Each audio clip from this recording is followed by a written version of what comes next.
Right now at 5, details are released about a shooting that happened in McCune, Kansas. And we've got considerably better temperatures to kick off the work week. We'll take a look at that forecast coming up. Plus, a crash in Joplin claims the life of one man and sends the passenger to the hospital.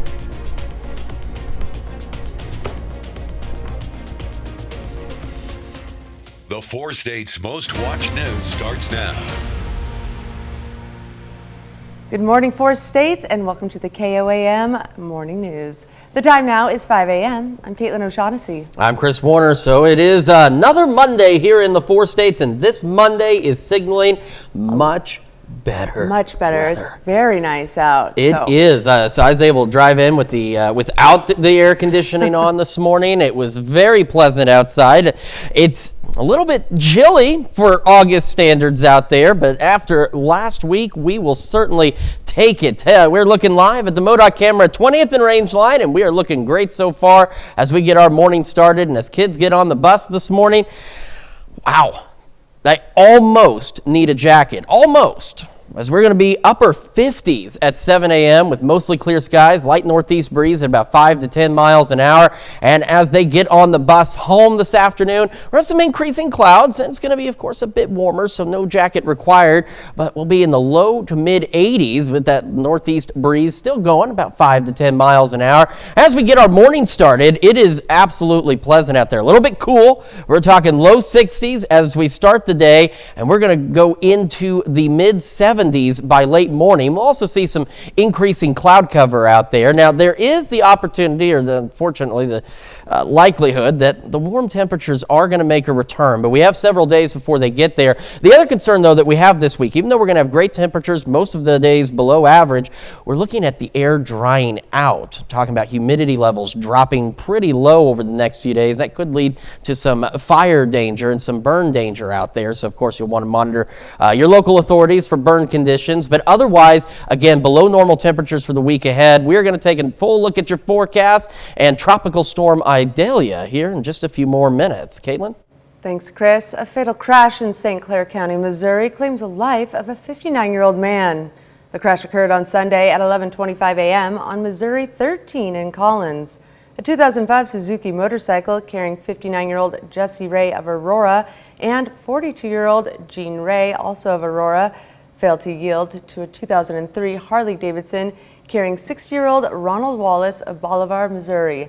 The Harley struck the Suzuki motorcycle, causing all passengers to be ejected. Both vehicles traveled off the roadway after the accident.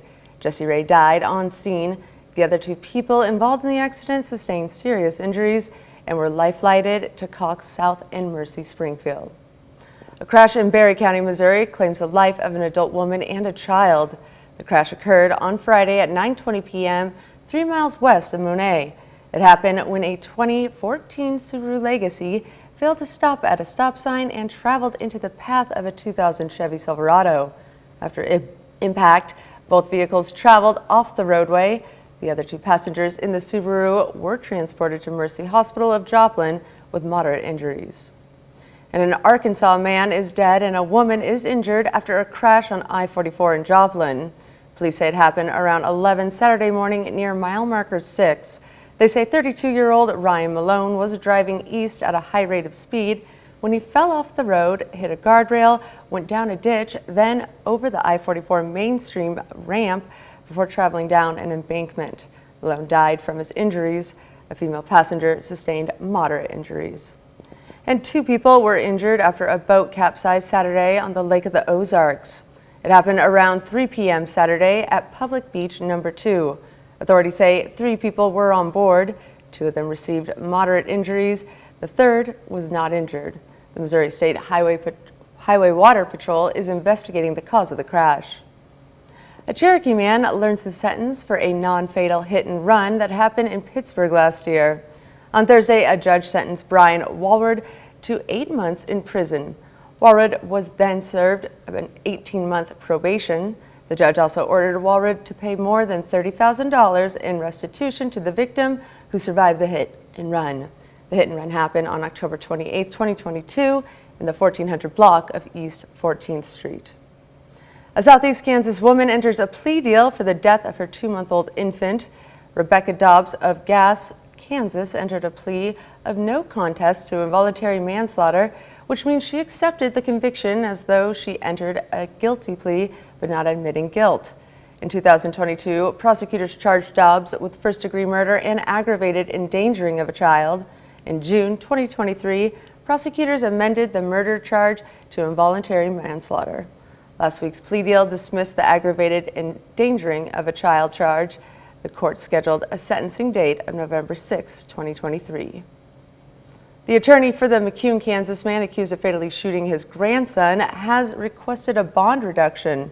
Authorities say on August 7th, John Fox shot and killed his grandson, 28-year-old Ian Fox.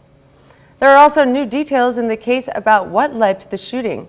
According to court documents, John and Ian Fox were gathered with other family members at a home in McCune playing pool.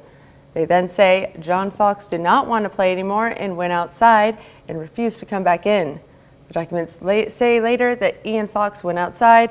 Then 20 to 30 minutes after that, John Fox came back in and said, quote, "I shot Ian." He is now charged with second-degree murder. Congregants of the Fellowship Baptist Church in Baxter Springs worshiped in the parking lot after their church caught fire on Saturday.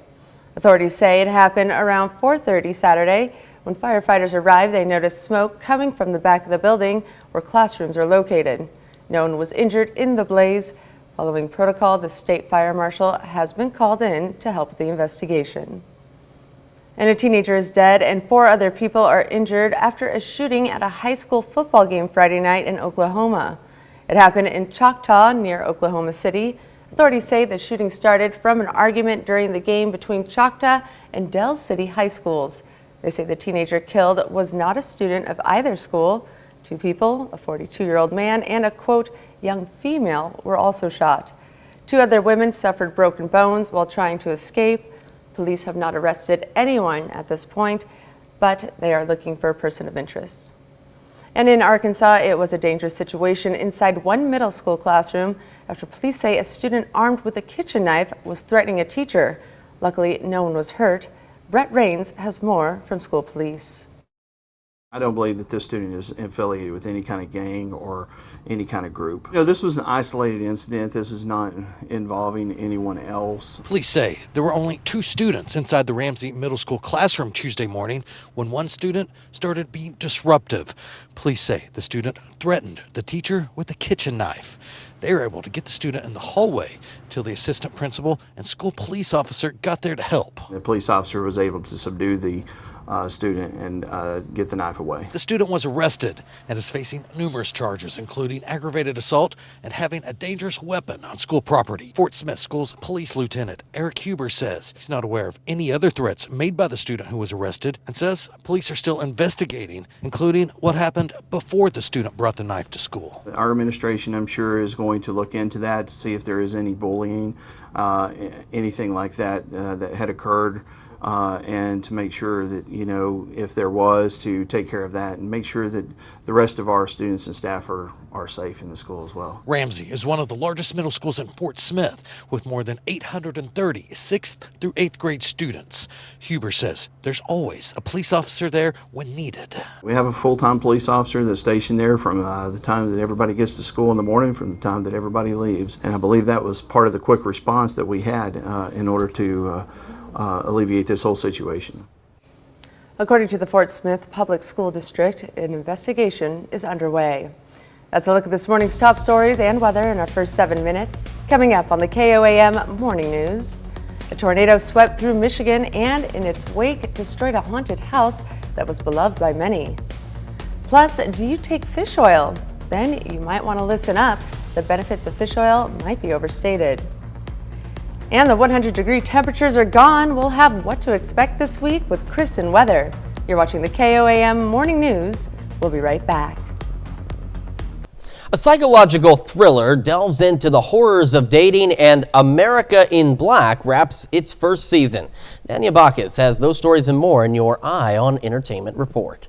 To commemorate the 60th anniversary of the March on Washington, America in Black, the TV news magazine produced by BET and CBS, will take a look back on that day in a special half-hour episode. It reflects on the legacy of the pivotal event in civil rights history and spotlights the rising stars who are the future of the movement. The march is still very relevant, unfortunately, because we're still dealing with many of the things that they were marching for. America in Black, March on Washington, 60 years later, airs tonight on BET, BET Her, and BET+. Listen, concession stand girl, why don't you give me your number? The dark thriller Cat Person follows the short-lived relationship between Margot and Robert, a college student and an older man. He has cats. His eyes are nice. They crinkle. Yeah, because he's old. Things quickly go south after Margot realizes Robert isn't the man she thinks she knows. Coda's Emilia Jones and Succession's Nicholas Braun play the ill-fated couple. Cat Person, based on a viral New Yorker magazine short story, arrives in theaters October 6th. Hip-hop pioneers Public Enemy and Ice-T will headline the national celebration marking 50 years of hip-hop. The event, which will take place in Washington, D.C. on October 6th and 7th, features free concerts on the National Mall. Acts already lined up include Curtis Blow, Kid and Play, Roxanne Shante, and the Sugar Hill Gang. Registration is required and tickets are first come, first served. That's your Eye on Entertainment. Danya Backus, CBS News, Los Angeles. Now, for more information on the hip-hop concerts and to reserve tickets, you can go to nationalcelebrationofhiphop.com. Well, still to come, archaeologists in Peru find a tomb that might contain the remains of an ancient leader.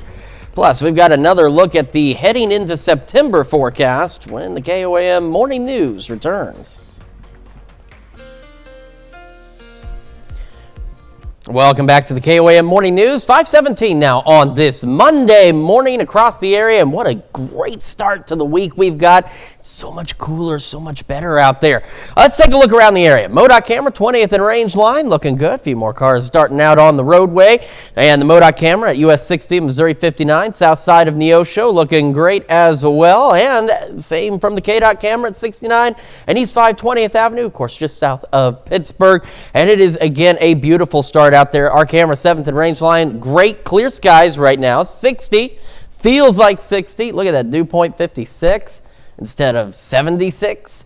Humidity's up there, 86%, and we do have a calm wind. So there's been some patchy fog out there, but nothing significant at this point. But do just keep an eye out. Take a look at these temperatures. Look at this, 56 in Fort Scott, 58 Iola, Nevada, 59 Neodesha, Pittsburgh, Parsons, and Chitopa, and 60 Miami, Carthage, Monad, and a little warmer to the south, 63 Grove, 65 in Jay. But otherwise, just again, a beautiful start to the morning. And as we get our morning started, again, got that cool start. We're talking low 60s by 8 o'clock, and we're talking mid 70s by late morning. We're looking at increasing cloud cover, but if you recall, there was a point last week where the computer data said there would be increasing clouds, and the clouds did not increase. So we'll take that with a grain of salt. But we are looking at some partly to mostly cloudy skies heading into the afternoon. Our highs today, low to mid 80s out there, and our average highs right about 89, 90 degrees for this time of year. So we are still technically below average. As we head into the evening, we have another great evening, nice temperatures throughout, and then we'll go back into the low to mid 60s for our overnight lows tonight. So again, just a beautiful night. You can give that AC a break and open the windows, get some fresh air in there. All right, out in the tropics, keeping an eye on what is currently Tropical Storm Idalia, but as you take a look in the updates on the loop here, winds up to 65, and it is forecast to become a hurricane and eventually a major hurricane as it approaches the Gulf Coast of Florida. So we're looking at winds at 115 gusts to 140, so a Category 3 hurricane set to potentially make landfall right near the Gulf Coast of Florida, north of the Tampa area, and then it'll proceed across the peninsula over by Jacksonville, of course weakening a bit down to a Category 1 hurricane strength, and then it's going to cruise right along the Carolina coast as it turns back into the Atlantic, but still a tropical storm, so flooding, storm surge, and of course those strong winds, a significant concern. So something definitely be watching over the next several days as it continues again to push back on out to the Atlantic. Now for us, no tropical systems to worry about. We're looking at temperatures staying below average at least through Thursday with some partly cloudy skies out there. Then we head into Friday, we're about 90, and as we head into the weekend, unfortunately the heat does begin to return as we go low to mid 90s by Saturday and Sunday. That's a quick check of your forecast. We'll be back with Health Watch right after this. Topping Health Watch this morning, more than half of Americans say they have interacted with deceased relatives.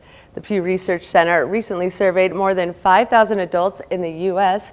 53% reported ever having been visited by a dead relative in dreams or, quote, some other form.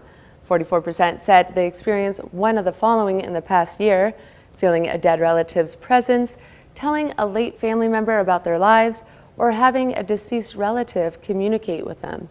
Researchers say the survey included responses from Americans of all religious backgrounds, including Buddhists, Jews, and Muslims.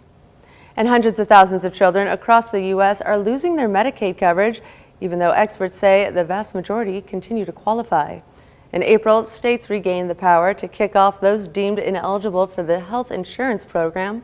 This is when a pandemic relief program expired. According to the KFF, at least 5.4 million people have since lost their Medicaid benefits. Georgetown University's Center for Children and Families says as many as more than 6 million children are at risk of losing their benefits during the unwinding process.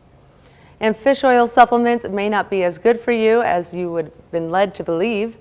People that have been taking these over-the-counter fish oil capsules each day think that the omega-3 fatty acids will help their heart health, as marketers claim. But while people who regularly eat seafood are less likely to die of heart disease, 2 recent large clinical trials show that fish oil supplements don't actually improve cardiovascular health. The researchers say you're much better off getting omega-3 fatty acids from your diet. Salmon, mackerel, flaxseed, and chia seeds are a good source. And around 25 million people have asthma in the U.S., according to the Centers for Disease Control and Prevention. There are many different triggers for attacks from the chronic lung disease, including poor air quality. And a new report is highlighting the dangers of wildfire smoke in people who already have trouble breathing. Mandy Gaither has a look at the data and how those who suffer from asthma can protect their lungs. From April into August, smoke from wildfires in Canada seeped into the U.S., triggering poor quality air alerts for millions. Would walk out of the office and it was visible, the haziness in the air. You could smell smoke. In Ohio, Dr. Joseph Cabaza with Cleveland Clinic says he had a lot of asthma patients who reported worsening symptoms. I still have patients even, today who just have not felt back at their baseline since the wildfire smokes of earlier. A new report from the U.S. Centers for Disease Control and Prevention compared asthma-related emergency department visits looking at normal days and 19 days with wildfire smoke in the U.S. at levels deemed unhealthy for sensitive people. On smoky days, visits were 17% higher than expected. A separate study found New Jersey and New York saw an 82% jump in asthma-associated ER visits within days of smoke blanketing the area in June.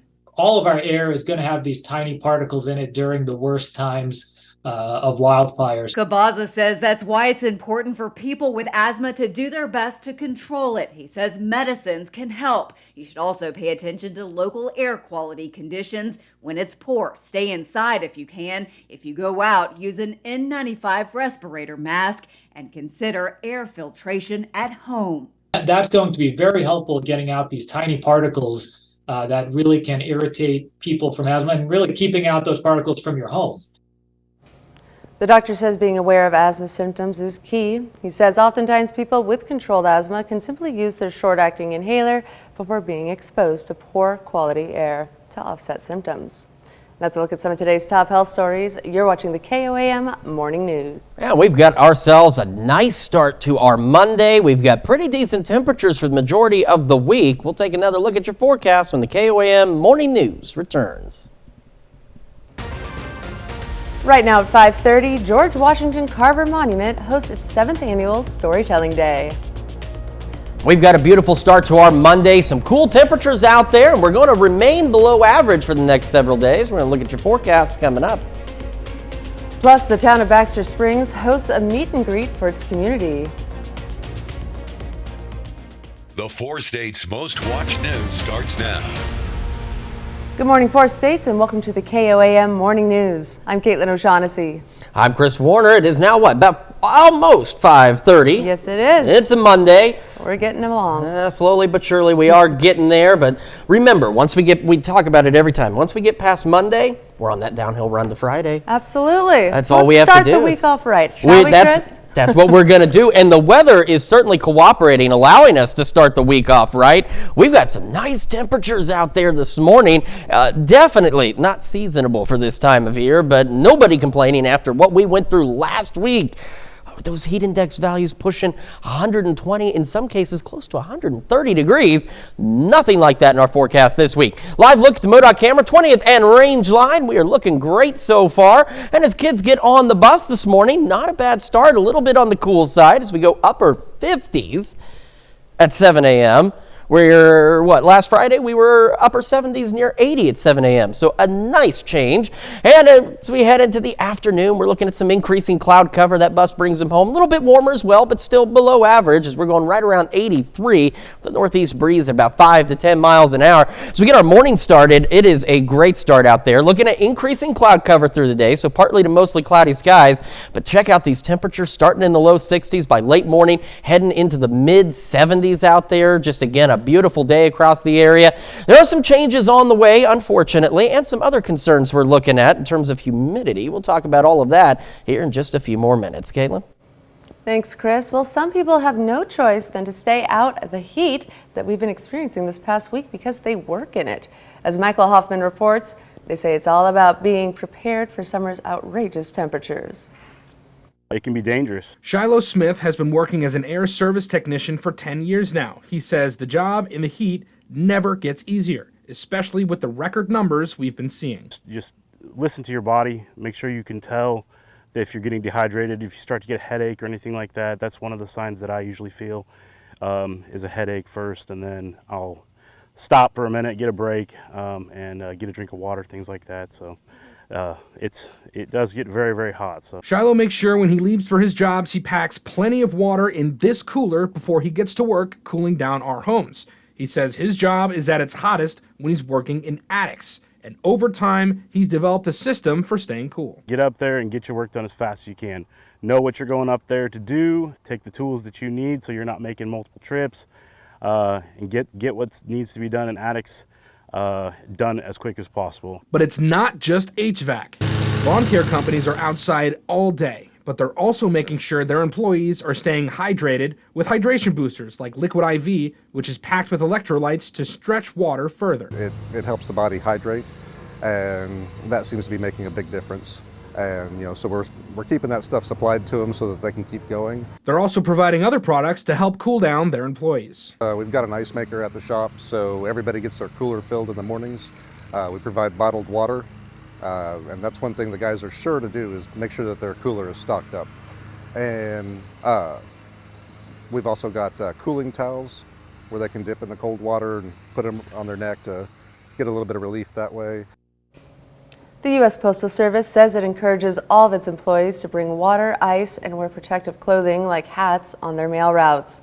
We're also told that there is a new mandatory heat illness prevention training program for all of their carriers. And the George Washington Carver National Monument hosted their 7th annual Storytelling Day. The event celebrated the park's 107th birthday. It allowed the public to come and listen to stories from all across the world. There was 3 storytellers portraying characters from the Underground Railroad, Africa, and the Cherokee tribe. What we try to do each year, we tell stories of George Washington Carver every day, but we like to tell other stories about other parts of the country or other cultures and traditions, so we just pick various stories. The George Washington Carver Museum also remains open from 9 a.m. to 5 p.m. every day. Baxter Springs City Hall hosted a meet and greet for the community. The purpose of the event was to educate the community on how their local government works. It included coffee and donuts and appearances from various representatives from police and fire departments, community activists, local businesses, and the city government.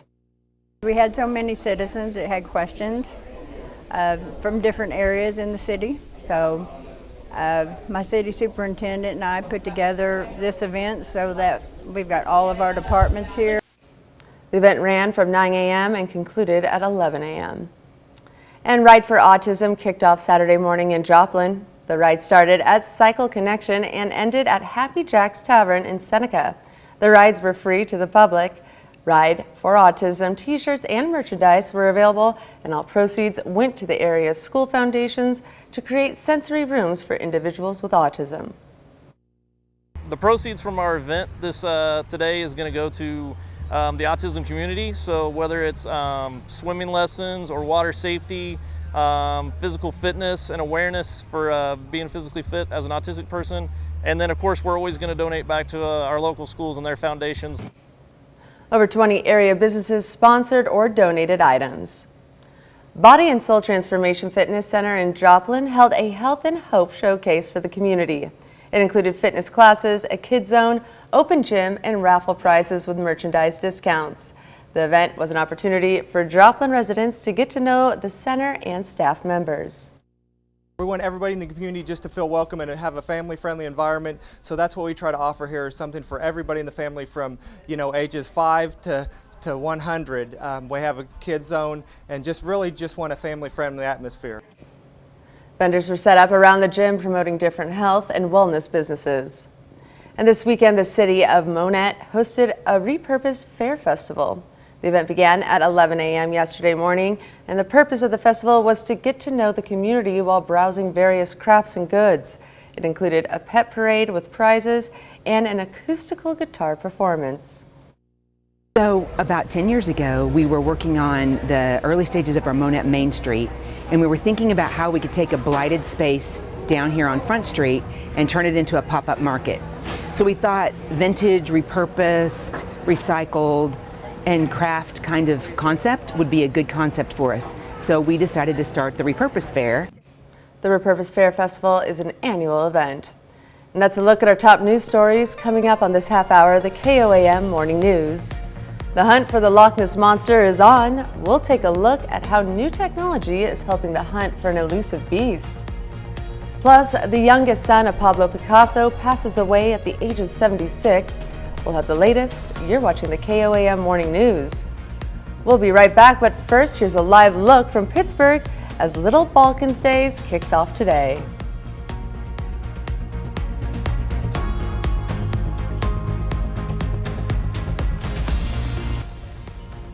Topping World Watch, the youngest son of Spanish artist Pablo Picasso has died. According to his lawyer, Claude Ruiz, Picasso died Thursday in Switzerland. He was 76 years old. The cause of death was not provided. Ruiz Picasso was the administrator of his father's estate from 1989 to July of this year. He had also worked as an assistant to the famous photographer Richard Avedon and as a photojournalist for Life, Vogue, and Saturday Review.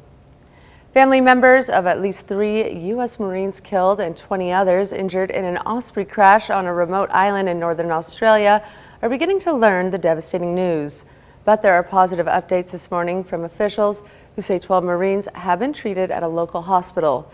Wendy Gillette has the latest. This is the hospital in Darwin, Australia, where U.S. Marines are getting treatment after an Osprey similar to these crashed on Melville Island. At least 5 were critically hurt. We are unable to comment on the conditions of those that remain in hospital out of respect to them and to their families. But what I can assure their families is that they are getting the best care possible. Helicopters and planes rushed to the island to get the Marines to safety. A U.S. military official reported a significant fire at the crash site. The mission has now changed from one of rescue to recovery. The Emergency Operations Centre will now focus on the recovery of the 3 deceased Marines with dignity. The military aircraft with 23 Marines on board went down just after the pilot radioed in an emergency. It was one of 2 taking part in a 12-day international exercise involving troops from 5 countries. That training is now on hold. This recovery and investigation will be prolonged, enduring and complex. We are planning to be at the crash site for at least 10 days at this stage. President Biden posted on the social media platform X, writing, "Jill and I send our deepest condolences to the families of the Marines who lost their lives in this deadly crash." U.S. officials say the Marines are based at Camp Pendleton near San Diego. Wendy Gillette, CBS News. Another military aircraft crashed near San Diego Thursday, killing the pilot. Last year, 9 Marines died in 2 different accidents involving Ospreys. And researchers find a tomb they believe holds the remains of an ancient leader in northern Peru. A team of Peruvian and Japanese archaeologists discovered the tomb in an area where an archaeology project is being developed. The site is said to belong to the formative period and dates back 3,000 years. The remains are said to be a male, this based off its pelvis structure. Objects such as bowls or ceramic vessels found nearby could indicate offerings to the person who could have been an elite or priestly type leader. Body painting signs that accompany the skeleton also point to the person's status. And the climate crisis is affecting emperor penguins and their ability to breed successfully. New research from the British Antarctic Survey reveals rapid sea ice melt between October and December 2022 at 5 known emperor penguin colonies created an unstable environment for breeding and resulting in no chicks surviving this breeding season. It's something the researchers have never seen before.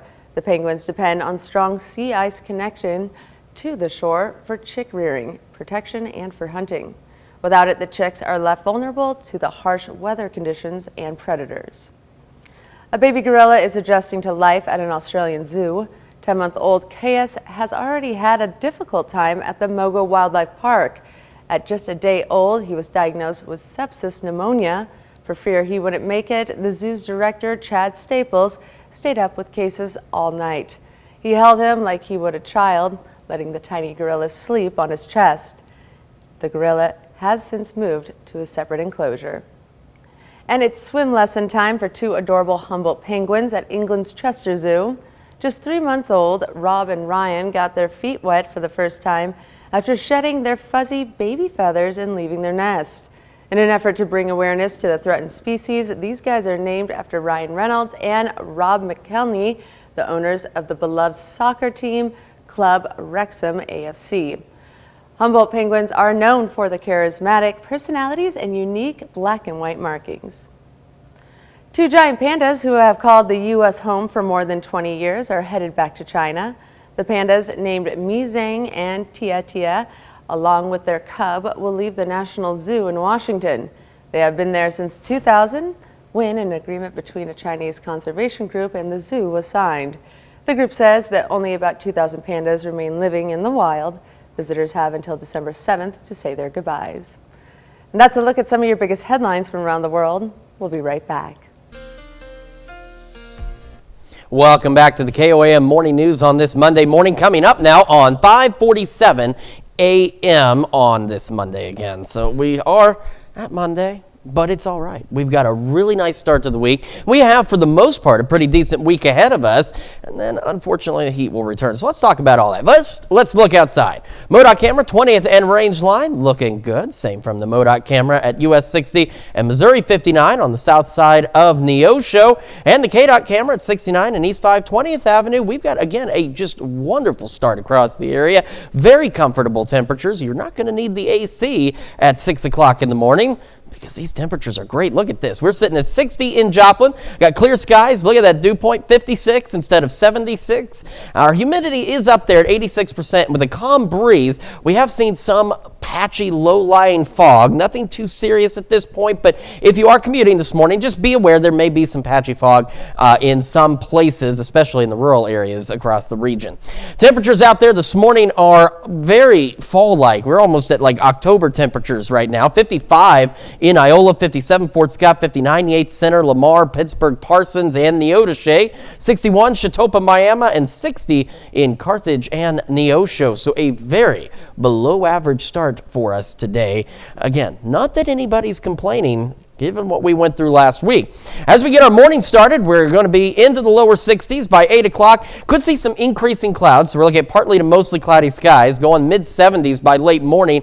And as we head into the afternoon, average high this time of year right around 89, 90 degrees, and we're going to be a few degrees below that, going into the low to mid-80s and maybe a couple of upper 80s out there, but otherwise not a bad day across the area. And as we head into this evening, again, partly to mostly cloudy skies, but great temperatures through the evening, much better than what we've seen, considering 83 wasn't even something we were seeing at 10 o'clock last week. So it's a great evening and a great overnight too. Lows back into the low to mid 60s. And then we're keeping an eye on what is currently Tropical Storm Idalia. So you can see in the last refreshes here, those winds go up to 65. It is forecast to become a Category 1 hurricane a little later today. And as it approaches the Florida coast, unfortunately, it looks to intensify to a major hurricane at a Category 3. So we're talking winds of 115 and gusts to 140.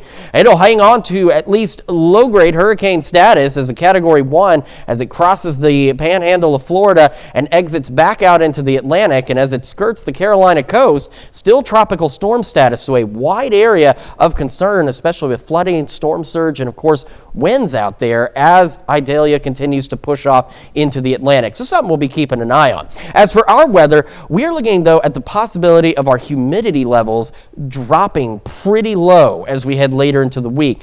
It's going to be very dry, and that can, of course, lead to some fire and burning concerns. So you got to monitor your local agencies if you have any burning planned this week, because it is going to dry out as we head later into the week. But our temperatures will still stay pretty decent back into the upper 80s under partly cloudy skies. And as we head into the weekend, unfortunately, the ugly 90s come back, and we start pushing mid, even upper 90s as we head into the weekend. We'll be right back after this, but you know what? It's almost time for Little Balkans Days. That's kicking off today, so here's a live look from Pittsburgh. The largest hunt in decades for Scotland's fabled Loch Ness Monster is wrapping up. Researchers used new technology to try to finally prove the existence of the elusive beast. Ian Lee reports from Loch Ness, Scotland.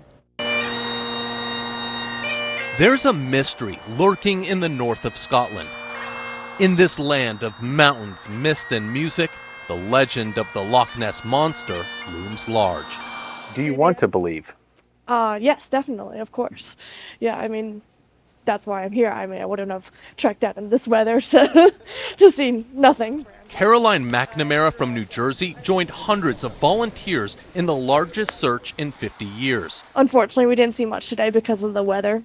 The legend of the monster dates back to the 6th century and an alleged encounter by an Irish monk. But it really took off in 1933 with a sighting of a whale-like creature. This latest search used state-of-the-art technology. We've got drones going up tonight, so they'll be using thermal imaging cameras. And underwater devices listen to what's lingering in the deep. We've started to detect noises which we haven't heard before, and we can't answer them. The secrets of these waters have attracted scientists, monster hunters, and of course, millions of tourists. Trudy Priya traveled from North Carolina to try her luck. Everybody's here seeing Nessie, and I can't drive by without seeing Nessie. Is this kind of a bucket list thing? Yes, 100%. And the Gaelic gift shops make sure monster hunters don't go home empty-handed. What would Loch Ness be then without Nessie? It would just be a very, very beautiful part of the country. We don't have anything that is caught the world's imagination like the Loch Ness Monster. But with no definitive proof discovered, imaginations can continue to run wild. Ian Lee, CBS News, Loch Ness, Scotland. The weekend search also took advantage of another modern piece of technology, people's cell phones. It's the largest search hunt since the devices were invented. We'll be right back. Scientists have fully sequenced the Y chromosome for the first time. The achievement uncovers information that would have had implications for the study of male infertility and other health problems. The first attempt to determine the building blocks of our genetic code took place 20 years ago, but more than half of the sequence within the Y chromosome, the smallest and most complicated of the 46 human chromosomes, remain unknown. Now, a group of researchers has filled in the missing information. And the newest elephant calf born at the Henry Dorley Zoo in Omaha, Nebraska has a very special name. The female calf born earlier this month is named Amandra, which means strong woman. A zoo donor chose the name, which is inspired by the calf's mom, Jaya, the matriarch of the zoo's elephant group.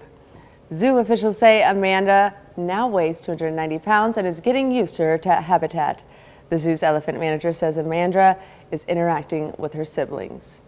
We've got an absolutely beautiful start to the work week out there, as we're going to be low 60s as we get our day started and mid 70s by late morning with partly to mostly cloudy skies across the region. As we head into the afternoon, it is going to be fantastic. Yes, it's warm, but it is below average by a few degrees, with our highs making it into the low to mid 80s. And that means, of course, we have a fantastic evening ahead of us as well, with partly to mostly cloudy skies, reasonable temperatures, and overnight lows again below average as well as we go back into the low to mid 60s. And as we head into the week ahead, we've got all of this below average weather, because our average high is about 89, 90. We're going to be just below that through at least Thursday in the mid to upper 80s with partly cloudy skies. Then as we head into Friday, we hit 90. And as we head into the weekend and into next week, unfortunately, we are looking at the heat returning, temperatures going back mid and upper 90s. That's a quick check of your forecast. We're back with another hour of the KOAM Morning News right after this. Right now at 6, 2 people were injured after a boat capsized on the Lake of the Ozarks. We've got a pretty nice start, not at all seasonable for this time of year with our temperatures. We'll get your day started with a quick look at your forecast coming up. Plus, a Cherokee man learns his sentence for a non-fatal hit and run that happened in Pittsburgh last year. The 4 states' most watched news starts now. Good morning, 4 states, and welcome to the KOAM Morning News. The time now is 6 a.m. I'm Caitlin O'Shaughnessy. I'm Chris Warner. So I don't know if you haven't been outside yet, you are in for a treat. Yes. If you have been outside, of course you and I have already, to get here. It's a little chilly. It is chilly for this time of year. Not that anyone's complaining. I know I've said that, but honestly, is anybody out there really complaining that it's cooler right now? I don't think so. I think you're right. Let's take a look at what we've got going on. MoDOT camera 20th and range line looking fantastic as we kick off this Monday morning. And that's the thing. Mondays really stink. Nobody likes Mondays typically, but today you can like Monday because it is such a beautiful day out there. As kids get on the bus this morning, they might need a jacket. They won't need it all day, but look at this. We're talking upper 50s by 7 a.m. with a light northeast breeze at about 5 to 10 miles an hour. We'll have mostly clear skies to start. Then we are looking at the possibility of some increasing cloud cover later, so we're going to go partly mostly cloudy by this afternoon. But instead of hitting about 100 by 3 o'clock, we're going to be 83. And keep in mind, our average high this time of year is about 89, 90 degrees. So we are not near that. We're in the 80s. It's warm, obviously, but nowhere near 90 and nowhere near 100 either.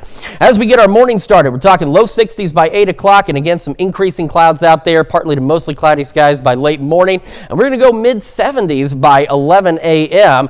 It is going to be pretty decent the next several days, and then unfortunately, the heat is going to make a return. We'll take a look at your full forecast here in about 10 minutes or so. Caitlin? Thanks, Chris. Well, a fatal crash in St. Clair County, Missouri claims the life of a 59-year-old man. The crash occurred on Sunday at 11:25 a.m. on Missouri 13 in Collins. A 2005 Suzuki motorcycle carrying 59-year-old Jesse Ray of Aurora and 42-year-old Jean Ray of Aurora failed to yield to a 2003 Harley Davidson carrying 60-year-old Ronald Wallace of Bolivar, Missouri. The Harley Davidson struck the Suzuki motorcycle, causing all passengers to be ejected. Both vehicles traveled off the roadway after the accident. Jesse Ray died on the scene. The other 2 people that were involved in the accident sustained serious injuries and were life-flighted to Cox South and Mercy Springfield.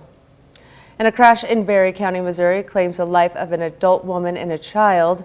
The crash occurred on Friday at 9:20 p.m., 3 miles west of Monet. It happened when a 2014 Subaru Legacy failed to stop at a stop sign and traveled into the path of a 2000 Chevy Silverado. After impact, both vehicles traveled off the roadway. The other 2 passengers in the Subaru were transported to Mercy Hospital of Joplin with moderate injuries. And 2 people were injured after a boat capsized Saturday on the Lake of the Ozarks. It happened around 3 p.m. Saturday on Public Beach number 2. Authorities say 3 people were on board. 2 of them received moderate injuries. The third was not injured. The Missouri State Highway Patrol is investigating the cause of the crash. And an Arkansas man is dead and a woman is injured after a crash on I-44 in Joplin. Police say it happened around 11 Saturday morning near mile marker 6. They say 32-year-old Ryan Malone was driving east at a high rate of speed when he went off the road, hit a guardrail, went down a ditch, then over the I-44 mainstream on ramp before traveling down an embankment. Malone died from his injuries. A female passenger sustained moderate injuries. A Cherokee man learns his sentence for a non-fatal hit and run that happened in Pittsburgh last year. On Thursday, a judge sentenced Brian Walred to 8 months in prison. Walred will then serve an 18-month probation. The judge also ordered Walred to pay more than $30,000 in restitution to the victim who survived the hit and run. The hit and run happened on October 28, 2022 in the 1400 block of East 14th Street.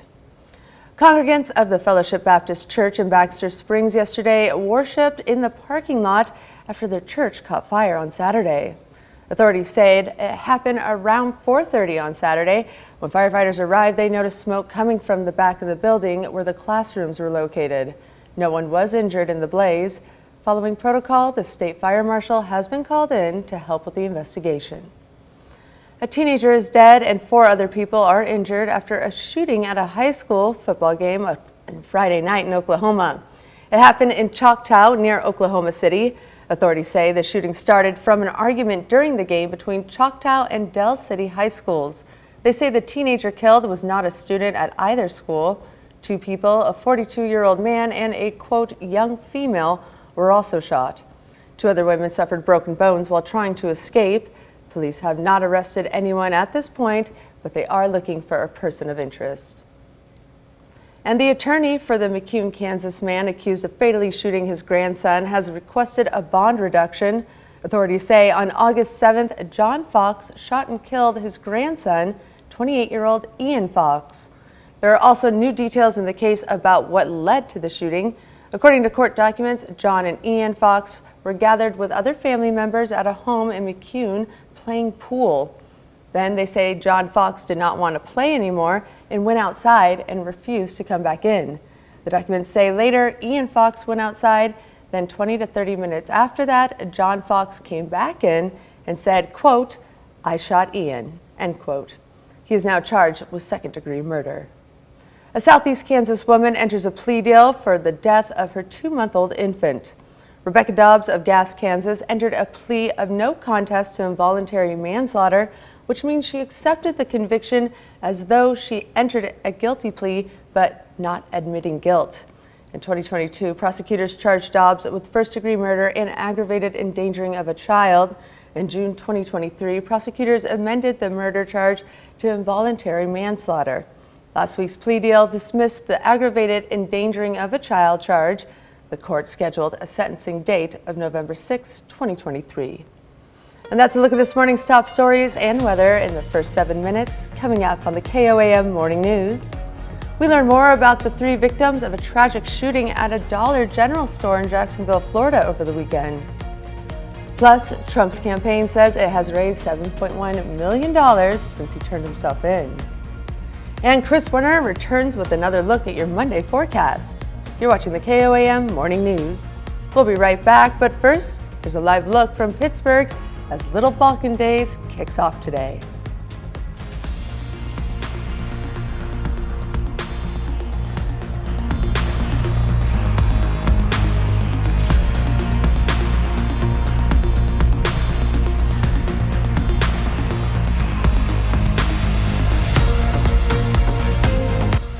Topping Nation Watch this morning, despite getting $190 billion in COVID money, schools across the country are struggling to catch up from pandemic-related challenges. Between March of 2020 and March of 2021, Congress authorized the money for K-12 schools about 6 times what they receive from the federal government in a normal year. But education experts say problems remain. For example, Harvard University's Center for Education Policy Research says that the average student lost half a year of learning in math. Some students in some areas fell behind by more than a year and a half in math. School districts, which were given a lot of leeway in how to spend the federal aid, have just 1 year left to use the money. Some experts say that districts may need to change the way they plan to use the money to help close the learning gap. And a California mother who faked her own kidnapping is now out of federal prison. Saturday, the Federal Bureau of Prisons reported that Sherry Papini was moved to community confinement, or a halfway house, earlier this month. Papini admitted to the kidnapping hoax and pleaded guilty to mail fraud and making false statements. In 2022, she was sentenced to 18 years in prison, followed by 36 months of supervised release. She was also ordered to pay nearly $310,000 in restitution. Papini has a projected release date of October 29th. And since being processed at an Atlanta jail last Thursday, Donald Trump's campaign says it has raised $7.1 million. Politico first reported the fundraising numbers. According to a source, the former president raised $4.18 million the day after his arrest. His campaign immediately started selling merchandise with Trump's mugshot. A Trump campaign official said the campaign has raised nearly $20 million in the past 3 weeks, which covers the time since the former president's indictment and arraignment in Washington to his surrender at the Fulton County Jail in Georgia. Trump and 18 co-defendants are facing 41 charges relating to the Georgia election interference case. And this morning, we're learning more about the 3 victims of the tragic shooting at a Dollar General store in Jacksonville, Florida.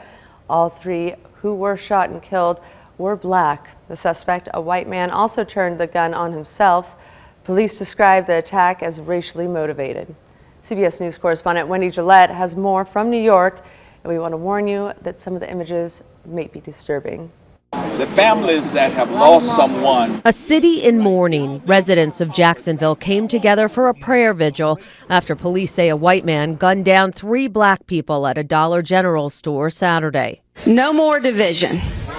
No more hate. We are going to do what we need to do to make sure that evil does not triumph in the state of Florida. Authorities say the gunman targeted 2 shoppers and a store employee because of their race. The victims were identified as 29-year-old Gerald Gallion, 52-year-old Angela Carr, and 19-year-old A.J. Lagur, who worked at the store. It's not fair. Gallion's relatives describe him as a great father to his young daughter, who never missed a beat. I don't know how to tell her that her daddy's not coming back. I don't know how to tell her. I don't have the words. The Jacksonville Sheriff's Office released this surveillance video of the suspected shooter, identified as 21-year-old Ryan Palmetter, wearing tactical gear and armed with a handgun and an AR-15 rifle that was painted with swastikas. Authorities say he opened fire on his victims inside and outside of the store before he shot and killed himself. He wanted to kill black people. His writings and his manifestos were the diary of a madman. The sheriff said the suspect bought the guns legally but had been involuntarily committed for a mental health examination 6 years ago. Before the shooting, police say the gunman was spotted at the historically black Edward Waters University. The FBI has opened a civil rights investigation. The White House says President Biden spoke to Jacksonville's mayor and sheriff to offer his full support to the people of the city. In a statement, Vice President Kamala Harris invoked today's 60th anniversary of the March on Washington, adding, quote, "Every person in every community in America should have the freedom to live safe from gun violence." And that's a look at some of today's top national stories. Now here's Chris with a look at your forecast. Yeah, we've got a really nice start across the area this morning. We are looking at temperatures in the 60s and even upper 50s across the area. We'll have below average temperatures over the next several days, but the heat will return. We'll have another full look at your forecast a little later on the KOAM Morning News. Welcome back to the KOAM Morning News. Joining us in studio today is Lori Horton, and we're going to be making gooey butter cookies. What are gooey butter cookies? My gosh. So it's kind of a takeoff a little bit, and this is my understanding a bit of a St. Louis area favorite of a gooey butter cake or ooey gooey butter cake. It's got a lot of different names. All right. But this is kind of what we're taking off on. So we've got a really good base that's going to start with some rich ingredients, and it's going to come out to be a really soft, pillowy, thick, just a really good, kind of a crackly topped cookie. Love so that. I made some this morning with a couple of different bases, and we'll talk about some kind of variations you can make on that to what you like. But our first step is going to be those wet ingredients as always. So we're starting out with a full stick of butter. And this has been setting out for quite a little bit, so you'll see it's really softened, but not melted. Yes. Big difference between softened and melted always. So when your recipe calls for one or the other, don't change it. Don't pop this guy in the microwave or anything like that. And then, it's all right. 5-second rule. You guys clean this every night, right? Yeah, it's all good. All good. All right. Full stick of cream cheese as well. This is just, you know, a little bit soft. It's not been sitting out. Obviously, cream cheese we don't want to leave out very long. That's right. That's right. And we're going to take these and cream them together until they're really light and fluffy.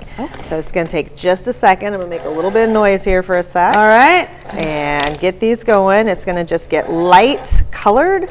And so you don't want to over whip then. Right. You don't want to turn it into, you know, cream or anything like that. But we do want to make sure that that cream cheese and butter get incorporated really well before we add our next ingredients. Okay. And after this, we're going to pop in the last of our liquids, which is simple. 1 egg and a little bit of vanilla. So nothing complicated, nothing that you may not already have in the fridge at home. And then after that, usually with any cookie recipe, we would whip our dry ingredients together. But this one is really simple because our dry ingredients are all contained in this box. Yeah, so interesting how you're adding the cream cheese. Will that be an overpowering flavor? It really won't. So the first batch that I'm going to do that we're going to make today is with a yellow cake mix. Okay. And so what it's going to do is kind of give you almost a cheesecake flavor to that. So we're adding that vanilla, we're adding that cream cheese to the butter. So it's very going to kind of I bet it keeps it really moist too, right? Really soft, oh, really like pillowy. That. Okay. So it is. It's going to give you that, but we can mix up the flavor, change that to something different, and just get a really rich flavor to complement whatever our box That's good to know. mix So is. whatever box you have in your pantry, bust it out with some cream cheese. So once we get this really light and fluffy, we're going to add in that whole egg. And we've talked about this before when we bake. If it doesn't specify, a whole egg means a large egg. So that's always good to go know. with that. And, you know, measure carefully on that vanilla. Oops. That's all right. You can't, it's got to measure that with love, right? I'm a professional. It's fine. And then And we're we'll going mix that? to whip that again. And once this is all done up, we're going to add it into our dry ingredients. And when we come back to our next segment, that's where we're going to be. All right, well, I'm looking forward to those one at a next time. steps. Be sure to tune in a little later and we'll see step 2 of this process. We'll be right back. Welcome back to the KOAM Morning News, 6:23 now on this Monday morning. We'll take a look around the area. We got MoDOT camera at 20th and Range Line. Got a few more cars out there, but still looking all right. And same from the MoDOT camera at US 60 and Missouri 59 south side of Neosho. Clear skies as we get the day started. And we got a pretty good view from the KDOT camera at 69 and East 520th Avenue, just south of Pittsburgh. Again, a pretty decent start to the day. Our camera 7th and Range Line showing a beautiful sunrise out there on this chilly day. We're sitting at 59 in Joplin. Dew point is at 56, which is considerably better than where we have been. Humidity is at 90% and the wind is calm. So there is some patchy light fog around the area. We're not looking at anything too widespread or too dense, but just be aware, especially in the rural areas, there is some patchy fog out there. Temperatures around the region, it is more like October than August out there. 56 in Iola, 58 Fort Scott, 59 Nevada, Lamar, Pittsburgh, 58 in Parsons, 59 in Neodesha, Miami, 60 Chautauqua, Neosho, Carthage. So a great, well below average start to the day. We're going to be cool as we get started. Low 60s, going in mid 70s by late morning. We're looking at some increasing clouds, so partly to mostly cloudy skies across the area. Temperatures, they warm up into the 80s, but we're below average. Our average is about 89, 90 degrees out there, so this is pretty decent. And our high is making it low to mid 80s across the region. And that means, of course, we have a great evening shaping up for us. We've got, of course, the partly to mostly cloudy skies, great temperatures, and below average overnight again as we go back into the low to mid 60s. We are going to hold on to below average temperatures, or at least slightly below, all the way through Thursday as we hang out in the upper 80s with partly cloudy skies. Then We go to Friday, we hit 90, and as we head into the weekend, that's when things start to heat up. That summer heat does return, and we could even set some records or be very close as we head into the first full week of September with temperatures mid to upper 90s across the area. So definitely unpleasant situation coming up. And the other thing we wanted to very briefly touch on is over the next few days, our humidity levels are expected to fall pretty darn low, and that's going to leave us very dry. And of course, that can, add to fire and burning concerns and dangers out there. So make sure you check with your local authorities if you do have any burning plan this week, as again, we're expected to dry out over the next several days. That's a quick check of your forecast. We're going to send it over to Caitlin now for. All right, thanks, Chris. The head of the CDC suggests maybe waiting a few weeks before getting another COVID-19 shot. Dr. Amanda Cohen says updated vaccines targeted against recent variants are expected to be available this fall. However, Cohen says the unvaccinated and those who are vulnerable may not want to hold off, and she recommends talking to your doctor about what's best. And the ideal bedtime temperature for older adults is between 68 and 77 degrees, according to researchers from Harvard Medical School. They find there's a 5 to 10% drop in sleep efficiency when temperatures were above 77 degrees. The study looked at nearly 11,000 nights of sleep from people 50 and older. Researchers say this highlights how climate change could lead to potential issues unique to the aging population. As space agencies around the world try to send astronauts deeper into the universe, there is concern about a body's abilities to fight infection. Swedish researchers say that T cells become less effective over 2 weeks in zero gravity because they become immature, meaning they act like they've never encountered diseases before, but after 21 days, the T cells adapt to zero gravity and mostly regain their abilities. And that's a look at some of today's top health stories. We'll be right back. Right now at 6:30, the city of Monette hosts a repurposed fair festival for the community. And we've got an absolutely gorgeous start to our Monday, even a little bit on the chilly side out there. We'll talk about how your day is going to get started here in just a couple of seconds. Plus, the George Washington Carver National Monument celebrates its birthday with the 7th annual Storytelling Day.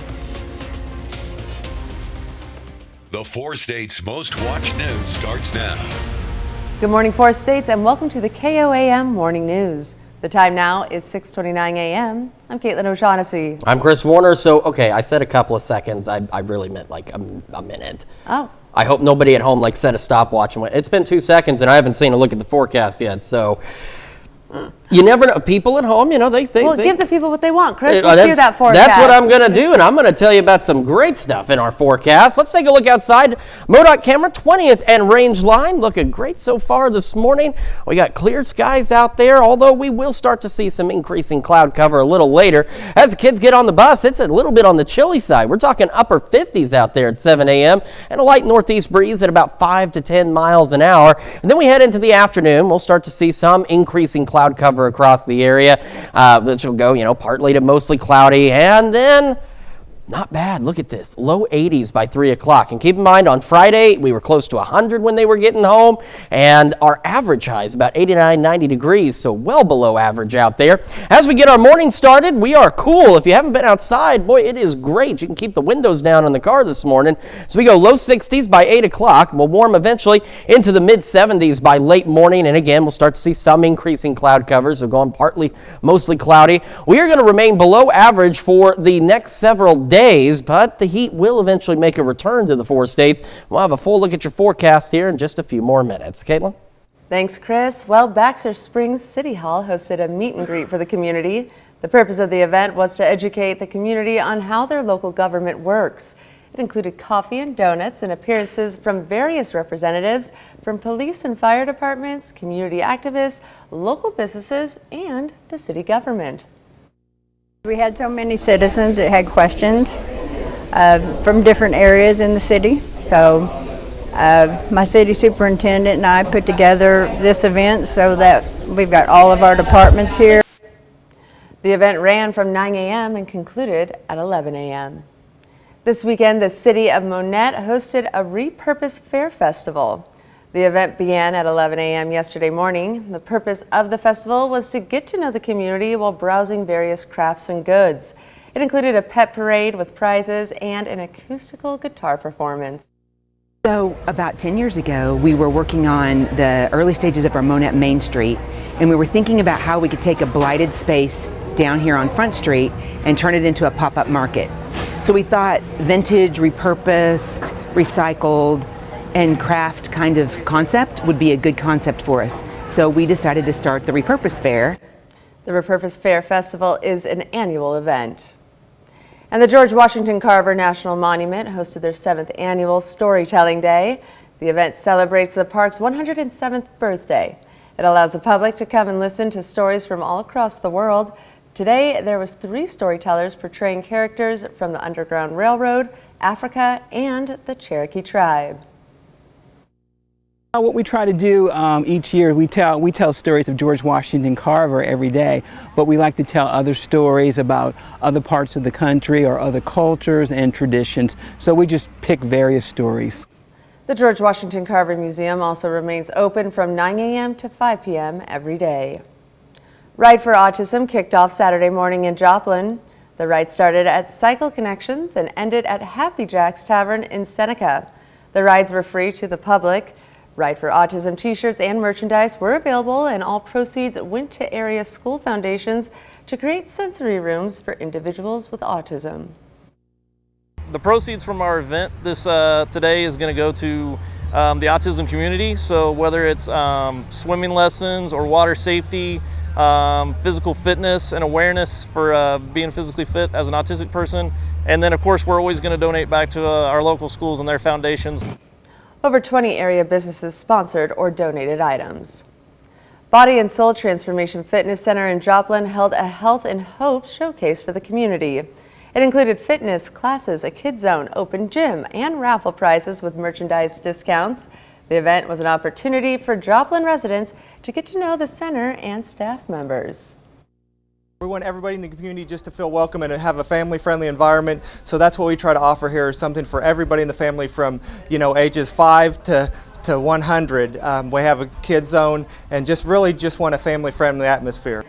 Vendors were set up around the gym promoting different health and wellness businesses. And the Joplin Jeep Junkies celebrated a special young Joplin boy.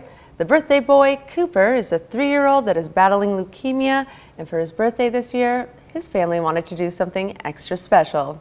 They reached out to Joplin Jeep Junkies and were able to have over 30 Jeeps in attendance. There's so much bad in the world.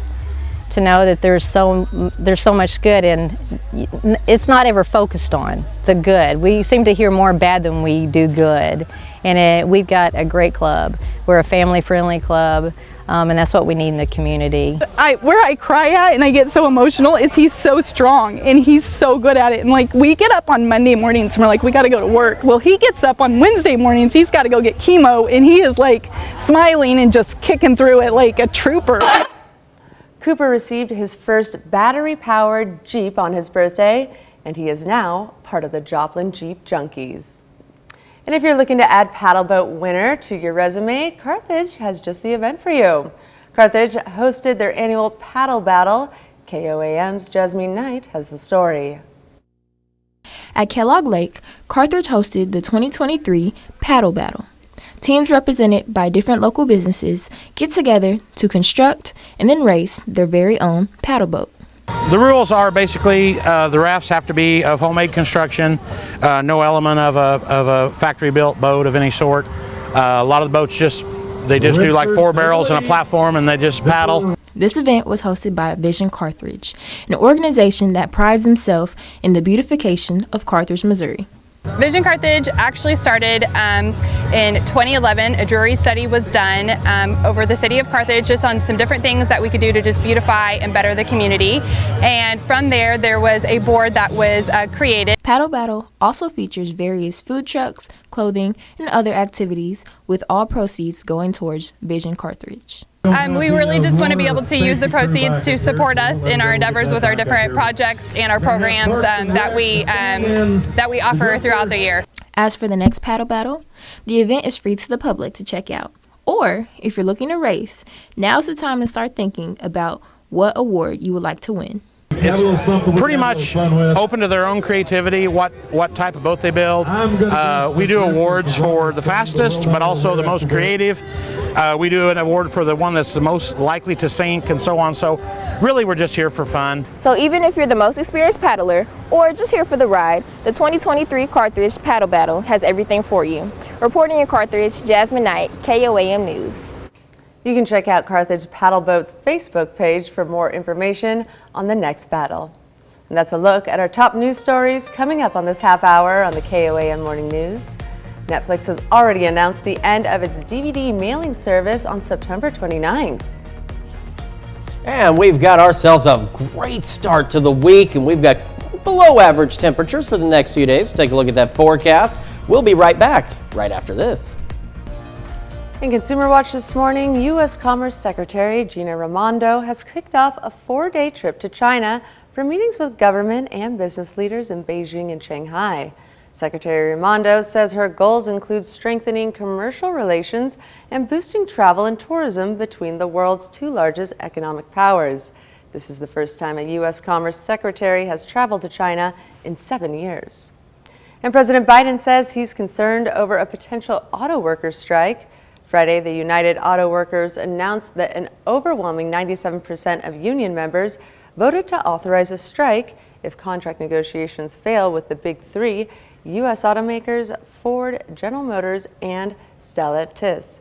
The union is asking for a 40% pay hike, pensions for new hires, and other benefits. The deadline for an agreement is September 14th.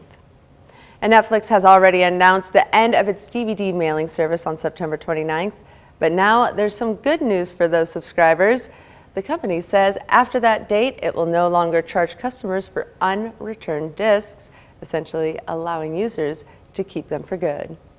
And that's it for Consumer Watch. Now let's take it over to Chris Warner for a look at your forecast. Yeah, we've had a pretty decent start to our Monday out there. Live look at the MoDOT camera at 20th and Rangeline. We've got clear skies and a very almost chilly start. It feels like October. Now for kids getting on the bus this morning, looking pretty good, but again on the chilly side, upper 50s by 7 a.m., mostly clear skies with a northeast breeze at about 5 to 10 miles an hour. And when that bus brings them home, not too bad as we go right around 83 with partly to mostly cloudy skies as we head into the afternoon hours. So below average, because keep in mind our average high this time of year is right around 89, 90 degrees around the area. So again, not bad whatsoever. As I mentioned, we're going to stay below average as we head through most of this week.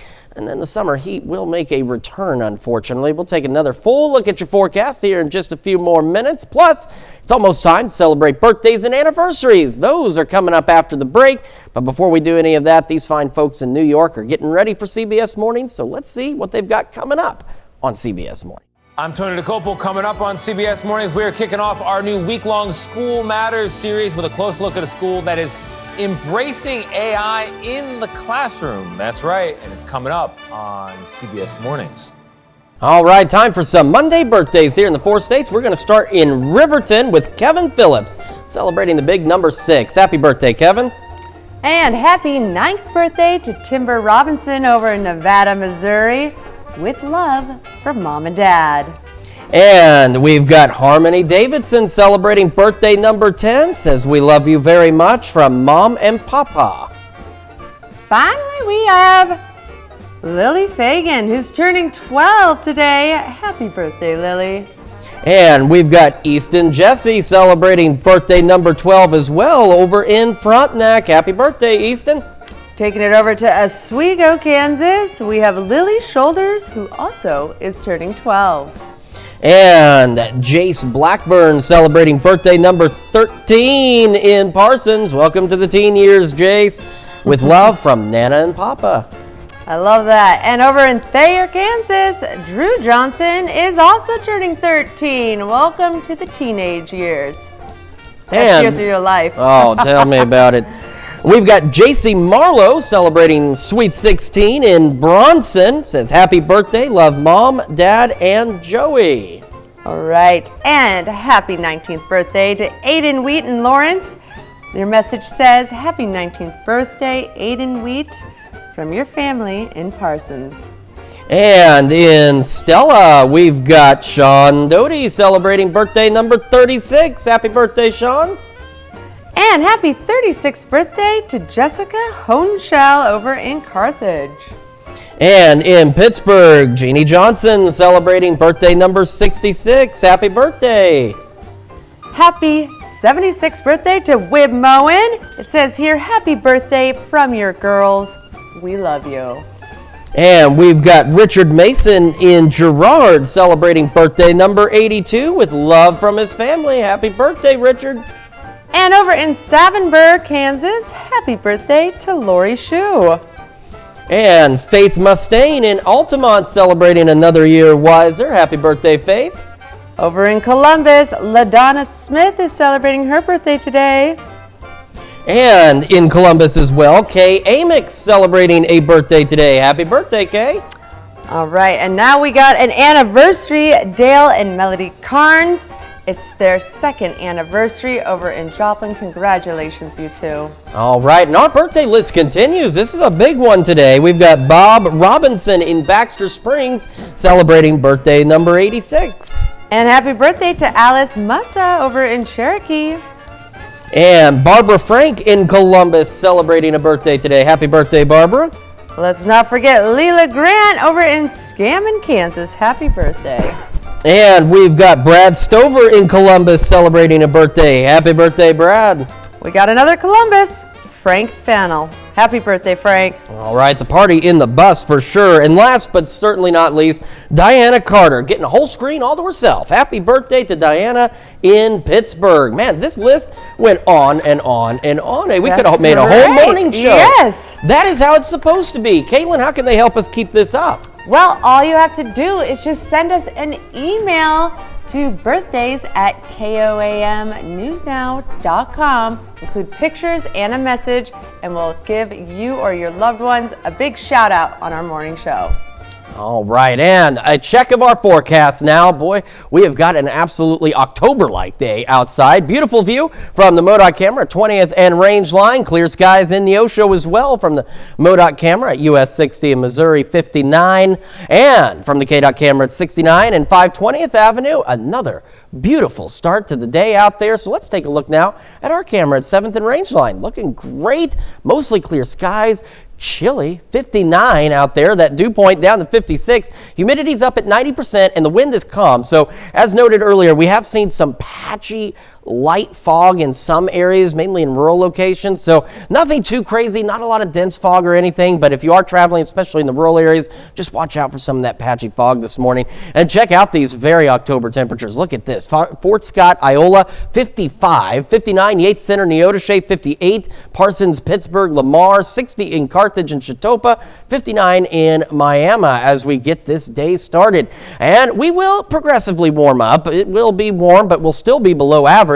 So we go low 60s early, and then we'll go mid 70s by late morning, and some increasing cloud cover possible, so partly to mostly cloudy skies. And that'll be the trend through the day, but we stay below average. Again, our average about 89, 90 degrees, and we're looking at highs in the low to mid 80s across the area, so not a bad day at all, and not a bad evening. Again, partly to mostly cloudy skies, great temperatures through the evening, and into the overnight below average once again as we go low to mid 60s.